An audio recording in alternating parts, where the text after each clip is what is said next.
Bonjour à toutes et à tous les amis, c'est Trip, j'espère que vous allez toutes et tous bien. Aujourd'hui, dimanche vidéo un peu spéciale et incroyable. Un set avec 2 mois. Déjà deuxième deck profile. Oh là là, mais Trip, incroyable. Et oui, on se retrouve pour du Lorcana deck profile. On ne s'arrête plus. Bon, si j'ai fait quand même des pauses, autant faut pas déconner. Et donc aujourd'hui, on se retrouve pour... on reste dans Ambre. Hein, on reste dans Ambre d'un côté, mais on va pas être avec du Ruby comme la dernière fois. On va pas faire du Mickey Mini. On va se calmer quand même un petit peu. Mais on va aller voir un petit peu taquiner du style, un petit peu d'acier. Voilà, donc Amber Steel. Pas chanson, hein, bien évidemment. L'Amber Steel Song, enfin le Steel Song un peu plus bégayant. Mais en vrai, un autre deck qui se rapproche un peu de rush, un peu d'aggro, un peu de contrôle, etc. Un peu de tout.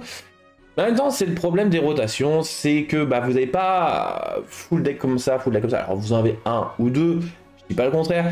Mais c'est toujours un peu compliqué de pouvoir faire un deck full rush qui puisse performer. Vous ne pouvez pas faire un deck full machin sans performer. Encore une fois, sauf un ou deux decks. Si vous voulez faire d'autres decks, va falloir être un peu Merlin, vous allez faire un peu de ci, un peu de ça, machin, etc. Et essayer de faire une bonne recette que j'essaye de vous proposer aujourd'hui avec donc un deck donc ambre, acier, amber steel, jaune, gris autour de la mécanique un peu particulière de Volt, le super chien. Et donc c'est parti pour le deck profile. Donc commençons par le commencement. On va parler de ce cher Volt Alter 3. Je vais mettre plutôt par ici. Donc le super chien, c'est un monstre assez incroyable, enfin un personnage assez incroyable. Il coûte 5 ancrable, Alter 3 comme je l'ai dit. Il a 5 de volonté, 3 de force, quête à 2. Il va vous permettre de gérer déjà les illusions. Vous allez avoir un effet qui va vous dire que vous allez pouvoir l'engager pour choisir un personnage illusion et le bannir. Bon, ça c'est pas mal pour gérer les personnages illusion insaisissables par exemple, pour un certain petit Yago. Mais surtout, ce qui est très intéressant, c'est que, à l'inverse, c'est que ce Volt-là, quand il se redressera, à chaque fois que vous le redresserez, vous compterez le nombre d'autres personnages sans aucun jeton dommage que vous avez sur votre board et vous gagnerez autant de lore. Donc, c'est-à-dire que, par exemple, imaginons que je suis dans cette situation-là, que j'ai celui-ci, au début de tour ou même par effet de carte, vous le redressez, effet, j'ai 1, 2, 3 personnages sans dommage, donc je gagne 3 de lore. Ça, c'est cool, en plus de ça, il est à 2. C'est assez dingue. Bon, c'est une bicolore, c'est un peu pénible hein, parce que forcément vous êtes obligé de le jouer en jaune, gris, ambre, acier. Donc bon, voilà, c'est un peu dommage, mais c'est comme ça. Le choix a été fait par Ravensburger. Vu que ça va être la clé de voûte entre guillemets du deck, hein, de redresser, potentiellement de soigner aussi pour justement il ne vous faut pas beaucoup de personnages blessés. Donc on va jouer en x4, même si c'est pas non plus le personnage que vous allez toujours sortir. Des fois, vous avez gagné juste en version, avec la partie rush. Avec cela, qui dit alter dit forcément que vous allez jouer des plus petits volts. Celui-ci, c'est le meilleur, je trouve, qui est le Volt chien obstiné, puisque c'est un personnage qui coûte 2, 1 de force, 3 de volonté. Je peux préciser que lui, c'est un héros, lui aussi. Bloodborne, Storyborn. Et tu auras ce petit personnage acier qui va vous permettre que, à chaque fois que ce personnage part à l'aventure, il n'a aucun dommage, vous allez pouvoir piocher et défausser une carte. Là aussi, il nous faut du soin, donc ça sera justement un pendant du deck. Et l'avantage, tout comme le deck Mini-Mickey que je vous ai présenté, c'est que c'est un effet de je pars à l'aventure, je fais un effet en truc. C'est pas en mode je l'engage pour faire quelque chose. Hein. C'est un peu le défaut pour gérer les illusions. C'est vraiment de je dois l'engager, mon gros Volt. Donc pas grave, hein, c'est comme ça. En même temps, ce sera un peu cheaté d'avoir deux effets quand il part à l'aventure. Enfin, un effet quand il part à l'aventure et un effet quand il se redresse. Donc lui aussi, on va jouer en x4. Hein, c'est quasi obligatoire. L'autre Volt va être l'autre bicolore, le embrassier. Volt abattu mais pas vaincu. 3 ancrables, 0 de force, 4 de volonté, qui est à 4 les amis, 4. Seul défaut, c'est que ce personnage entre en jeu épuisé. Alors j'en joue 2 parce qu'il arrive tard. Je n'ai pas envie spécialement de faire Volt abattu, floatband par-dessus. Hein, je floatband sur celui-là. Et bon, l'avantage c'est que vous allez avoir du soin, donc vous pourrez le jouer en plus d'exemplaires. Le problème c'est qu'il arrive comme ça, donc il va se faire taper rapidement. Surtout qu'il a 0 de force. Il aurait 1 de force encore, ça irait, mais malheureusement il a 0 de force. Il n'est pas fifou ce petit Volt, mais c'est comme ça. Alors, on veut redresser ce très cher Volt super chien. Je vous propose 2 cartes. La première carte que je joue en 2 exemplaires, ça va être le Sven Destrier Reine. Alors, le gros problème, c'est que vous avez Sven et Kinaï. Kinaï et Sven vont avoir des côtés bien et des côtés moins bien. Sven, l'avantage, bon, ils ont à peu près les mêmes stats. Hein. C'est du 4 ancrable, si je dis pas de bêtises, 3 de force, 3 de volonté pour Sven et Keton à 2, si je dis pas de bêtises. Kinaï, c'est à peu près la même chose, je crois qu'il est à 1. Le désavantage de Kinaï, c'est que quand, à la fin du tour, s'il est épuisé, vous allez pouvoir redresser un de vos personnages. Donc, c'est à la fin du tour, il peut se faire baboum, enfin, bagarre, etc. Enfin, vous avez compris toutes les actions qui vont dégager les créatures rapidement. Sven, c'est lorsque vous choisissez un personnage, vous le redressez et il ne peut ni partir à l'aventure, ni défier pour le reste du tour. Donc ça c'est cool, c'est que vous partez à l'aventure avec votre Volt, vous jouez Sven, effet de Sven, vous redressez, effet de Volt, vous gagnez du lore, au moins un de lore par l'effet de Sven. En plus de ça, vous êtes protégé du défi. Vous risquez de vous prendre toutes les sucreries du monde de dommages indirects, mais ce n'est pas grave. En 2 fois, parce que mon préféré de tous, c'est par contre le Dingo Chef Avant-Gardiste. C'est une légendaire qui coûte pas si cher que ça en ce moment, donc profitez-en si vous n'avez pas le playset. Donc, enfin, pas si cher. Comparé à Dingo, hein, on connaît, mais en même temps, Dingo, voilà. Alors, ce Dingo Chef Avant-Gardiste, 4 ancrables, 3 de force, 4 de volonté, un petit storyboard héros. Alors, on a beaucoup de storyboard dans ce deck. Keton à 2, et c'est simple, à la fin de votre tour, vous pouvez retirer jusqu'à 1 dommage de chacun de vos autres personnages. Redresser chaque personnage à qui vous avez retiré un dommage de cette façon. C'est vachement intéressant parce que le gros problème, c'est que, bon alors, mis à part le deck illusion où là j'ai pas beaucoup tapé, enfin le deck illusion, n'importe quoi, le deck évasive, vous allez pouvoir taper l'adversaire pour potentiellement un peu dégager le board. Hein. On pense au deck rush, etc. Mais le problème étant que vous allez vous prendre un dommage. Et bien avec Dingo, il n'y a pas de souci, vous retirez un dommage. Oh, vous redressez. Oh, fin du tour, effet de vol puisqu'il a été redressé, vous gagnez du lore, etc. L'avantage aurait été que si on avait du side, je remplacerais Dingo par Kinaï si j'affronte des decks insaisissables. Voilà, je cherchais le nom en français. Mais bon, malheureusement, ce n'est pas le cas. Autre carte, maintenant, ça va être une chanson. Donc on a 6 personnages qui redressent. On va avoir une autre chanson qui est Try Everything. Chanson à 4, et ça c'est cool d'avoir des chansons à 4 dans ce deck, parce qu'on va avoir de bons chanteurs à 4, on a un petit chanteur à 5, mais on n'a pas envie qu'il trop qui chante, sauf Try Everything. Petite chanson qui permet de choisir un personnage et redresser-le, il ne pourra pas partir à l'aventure, ni défier pour le reste de ce tour. En plus de ça, vous retirez jusqu'à 3 dommages de ce personnage-là, c'est vachement sympa. Et ce qui est vachement cool encore, c'est que vous pouvez faire chanter Volt Try Everything, effet Try Everything, vous redressez Volt, vous le soignez. Et en plus de ça, vous allez faire l'effet de Volt qui se redresse. Donc ça, c'est une mécanique assez intéressante. Ça fait que vous le redressez, il ne peut pas partir à l'aventure, il ne peut pas défier, mais il pourra faire son effet de « Hop, je dégage en illusion ». Donc ça, c'est cool. Ça, c'est vachement cool. Donc voilà, au niveau du package, je viens de faire tomber une carte. Hop, qui va être le package, donc, surtout du défi. Défi, on aime défier ici. Enfin, du défi, du redressage, pour éviter le défi, justement.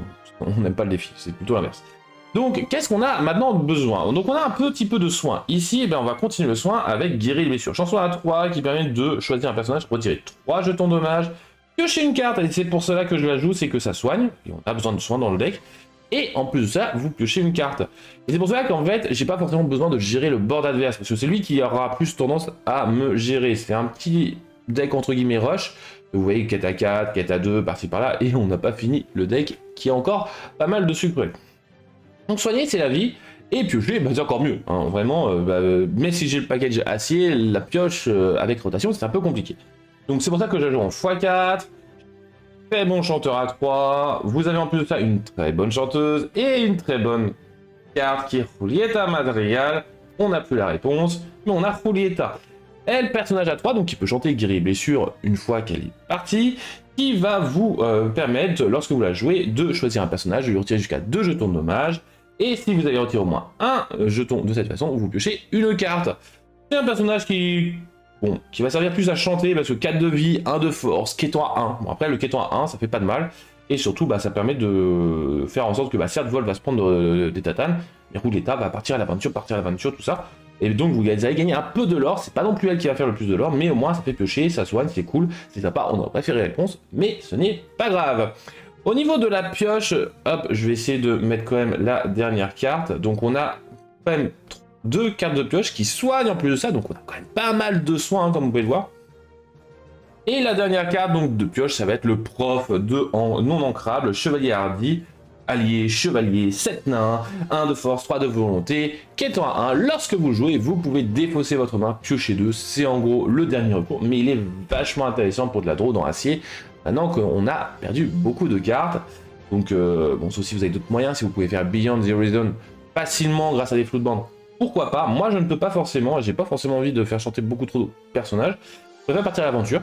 Donc, prof est une bonne alternative, justement. Donc, on va jouer en x4, et donc ça me permet d'avoir en tout 12 cartes de pioche. C'est pas non plus des cartes de pioche de folie, mais en vrai, ça fait déjà le café. Parce que bon, la pioche, on n'en a pas beaucoup hein, actuellement dans leur canard. Donc, ça c'est un assez gros package, hein, un assez gros package, le package Volt, mais on a un bon package soin surtout, hein, c'est ça qui est cool, et donc on va en profiter, on va jouer à une petite partie rush qui aime bien le soin, hein. On va pas se mentir que le soin, ils sont contents, vraiment, ceux qui vont avoir des effets quand ils n'ont pas de jetons dommages. Hop, qui va être tout d'abord la Nala Lionne indomptable, tant que ce personnage n'a aucun dommage sur lui, il gagne 1 de l'or et résistance plus 1. De non ancrable comme le prof, mais 0 de force, 2 de volonté, quêtant à 2, bah, tant qu'elle n'a pas de dommage, elle quête à 3. Et ça c'est cool, en plus de ça, résistance 1, c'est sympa. On aime bien, on va jouer en x4. Et comme je disais à certains, et bah, ce qui est dommage, c'est qu'avant je jouais aussi Simba, le Simba Floodborn, qui a été aussi en version enchantée avec le DLC. Mais je ne joue plus parce que bah, trop de non ancrable au bout d'un moment, trop de non ancrable. Et puis je ne peux plus jouer sur la bleu, l'avantage de ce bon vieux Simba, c'est qu'il permettait de chanter sur Rêve Bleu rapidement. Et bon, le problème c'est qu'on n'a plus bébé Simba, donc bébé Simba, on en a un, mais il coûte 2, donc je préfère éviter de jouer ça. Autre carte qui aime bien ne pas avoir de jeton de dommage, c'est Lawrence. Quête à 2, 0 de force, 4 de volonté, tout en 3, mais ancrable en plus de ça, c'est ça qui est cool. Tant qu'il n'a pas de dommage, 4 de force, qu'il gagne. C'est super, c'est sympa. Donc on va soigner, on va partir à l'aventure, on va pouvoir taper, c'est ça qui est sympa, pour pouvoir gérer quelques lieux qui peuvent traîner par-ci par-là. Mais surtout gérer des créatures non insaisissables. Encore une fois. Bon, alors toutes ces créatures, c'est sympa, mais on va avoir surtout le boss monster hein, de Ambre Acier qui va être le Rhino Hamster survolté. On le connaît bien, ce petit coquin. Le Floodborn allié, coûtant 4, Alter 2, 4 de force, 3 de volonté, quêtant à 2. Tant que ce personnage n'a pas de jeton dommage sur lui, il gagne résistance 2. Et donc, pour profiter, eh bien, ça nous permet de voir un de mes starters qui va être le Rhino, un 16e de loup. Lorsque vous jouez ce personnage, choisissez un personnage adverse qui subit -1 jusqu'au début de votre prochain tour. L'avantage, c'est que c'est un starter, vous pouvez boum, faire Rhino directement. Mais en plus de ça, comme je vous ai dit, vous allez pouvoir taper des fois des créatures pour pouvoir faire l'effet de dingo.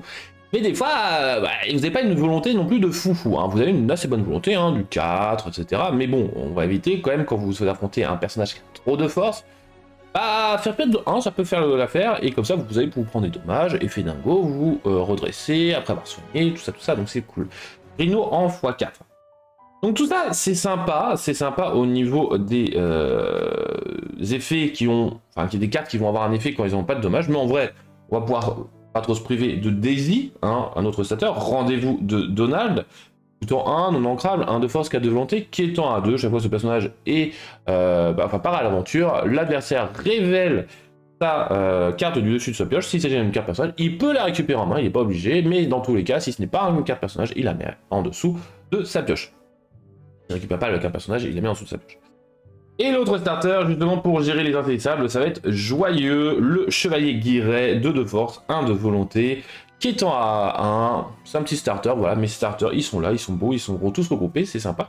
Et durant votre tour, ce personnage gagne insaisissable, c'est d'ailleurs ce qui est joué actuellement dans Purple Grey, donc c'est Améthyste Acier, voilà, cherchez le nom, Amethyst Steel, donc c'est vachement cool, hein, un petit insaisissable qui coûte pas cher, voilà, en plus de ça, 2 de force, pas non plus dégueu. Et la dernière carte justement pour gérer les insaisissables, celle que j'ai pas mal craché dessus, même si en vrai je disais clairement qu'elle serait bien quand on aura une méta insaisissable et que on n'a pas d'autre gestion de board aussi violent. Le tir à la corde. Tir à la corde qui est une action et pas une chanson. 5 ancrable, c'est ça qui est avantageux. Il y a 2 effets. Alors si vous la connaissez pas, je vous la présente, hein, c'est une carte du 7-5. de ciel scintillant. Hop, je sais pas si ma caméra va vouloir faire le focus. Non, je ne pense pas. Bon, tant pis. Ah, là, j'avais un petit focus un petit peu. Hop. Donc, tir à la corde, ça vous permet de choisir soit, comme premier effet, d'infliger un dommage à chaque personnage adverse non saisissable. Donc, en gros, fait clochette. Équivalent de fait clochette. Boum. Allez, ta ta ta ta ta ta ta. Mais pour les insaisissables, c'est 3 dommages à chaque personnage adverse. Insaisissable. Donc ça, franchement, ça c'est cool. Hein. Ça permet de gérer, boum, pas mal de créatures insaisissables. Pas toutes. Hein. Elles sont pas toutes droit de volonté. Mais en vrai, ça permet de gérer facilement des créatures. Et ça c'est sympa. Alors vous allez pouvoir gérer un Dumbo.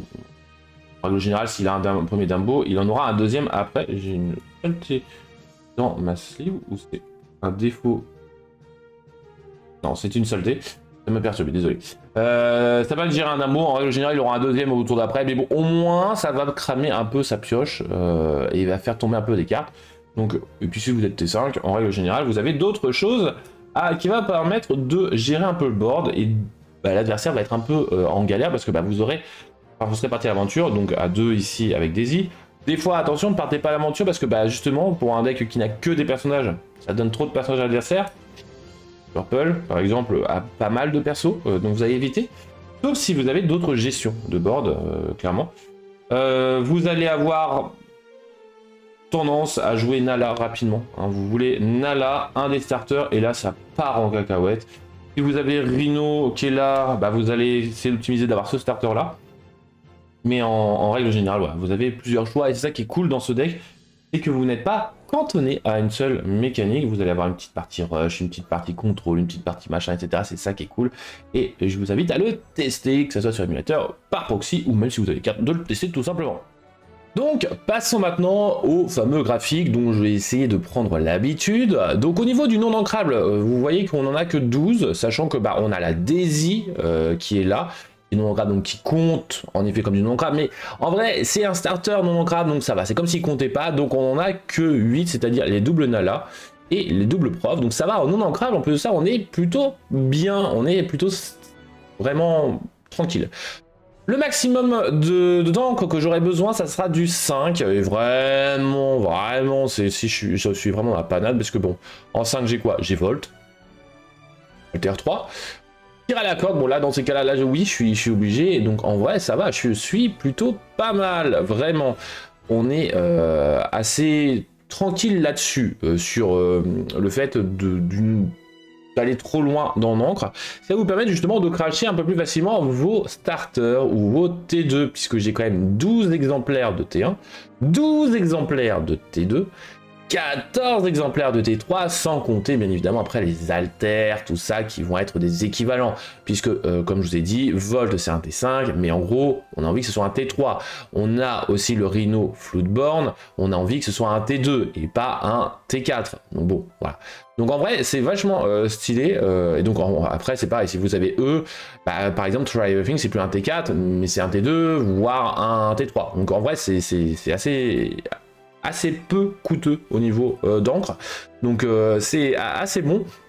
Majoritairement hein, on a des personnages, on a 48 cartes personnages, seulement 4 cartes action, 8 cartes chansons, donc en gros, enfin, quand je dis 4 cartes action, action non chanson, ça fait que 12 cartes non personnages, et non lieu, non objet aussi.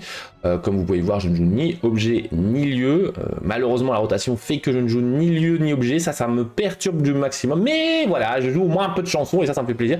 De jouer que des personnages, ça me frustre au maximum. C'est comme Disney, j'avoue que j'aime bien jouer un peu de chansons, tout ça, et peut-être qu'il y aura un autre deck justement un peu plus là-dessus. Je suis un peu en réflexion sur un deck chanson. Lieu, c'est... non. Mais chanson, oui. Objet, compliqué. C'est compliqué, c'est compliqué. En tout cas, voilà, je pense quand même que le graphique parle de lui. Au niveau du coût, bon, c'est du 80 $ américains, voilà, à peu près. Donc c'est ce qui me manque. Apparemment, j'ai une partie de la collection qui est rentrée. Genre, je savais pas que j'avais une collection dessus, mais c'est pas grave. Donc en gros, c'est du 100 en total, du 100 $, 110 précisément. Donc après, potentiellement, vous avez déjà des cartes, hein, parce qu'il y a pas mal de staples. Si vous êtes déjà joueur Ambre, en règle générale, vous avez vos 4 Daisy, vous avez vos 4 Rhino, vous avez votre cher Rhino Hamster survolté aussi. Enfin voilà. Franchement, ce qui va vous coûter peut-être un bras, le dingo. Voilà, c'est la carte, enfin la troisième carte la plus chère. C'est ça, oui. La carte la plus chère, forcément. Les profs, à peu près 9 $. Vous avez ensuite, mais pas de beaucoup derrière, la Daisy. Et la troisième, donc c'est notre cher Dingo. Et quatrième, ça va être la Nala, la bonne vieille Nala, qui est normale. Après, le reste, c'est beaucoup moins cher. J'allais dire, c'est en dessous de 50 centimes. Alors, vous avez le Rhino, vous avez le Volt, mais bon, c'est du 1 €, 1,50 €, voilà, c'est pas non plus la Bérésina, ça va. Le deck ne coûte pas très cher, il peut surprendre, c'est ça qui est cool, parce que c'est de la gestion un peu compliquée, vu que vos personnages sont redressés, donc il peut facilement performer. Il y a pas mal de gens qui galèrent, hein, en tout cas par chez nous, hein, que ce soit de tout deck, qui gagne tout le temps, mais ça surprend pour ceux qui ne connaissent pas, et en vrai, il peut avoir ses chances. Alors, c'est pas forcément cette decklist là, mais c'est des decklists qui ressemblent, et en vrai, ça perturbe énormément les gens, le fait qu'on redresse nos personnages, donc c'est ça qui est cool. Alors, celui auquel je pense, il joue plus redresser, moins rush, moins soin, mais bon, pas aussi, c'est seulement un budget, hein, certaines cartes, hein, comme le POF, etc., mais allez-y. Mais en vrai, c'est quand même assez consistant. Et c'est ça qui est impressionnant. Et ce qui est encore plus impressionnant, c'est que je suis joueur Ambre, les amis. Je suis joueur Ambre en ce set-là. C'est quoi ce bordel? C'est quoi ce bordel? Je veux retourner à mon rubis, je veux retourner à mon émeraude, je veux retourner à mon saphir. 3 couleurs que je ne joue quasiment plus. Améthyste, bon, ça embête un peu, mais bon. C'est quand même ma 4e couleur, quoi. Ma 4e couleur. Là, là, je regroupe les 2 couleurs que je ne jouais pas, que je ne jouais jamais joué au début de l'Orcana. Alors jamais, bien évidemment, jamais, mais en vrai, c'est impressionnant comment est-ce que je peux me réconforter avec Ambre. Juste, il suffit d'avoir une rotation et ça peut faire le café. En tout cas, les amis, on va se laisser là. On se dit à la prochaine. Prenez soin de vous et de vos proches. Cœur sur vous. Bye bye.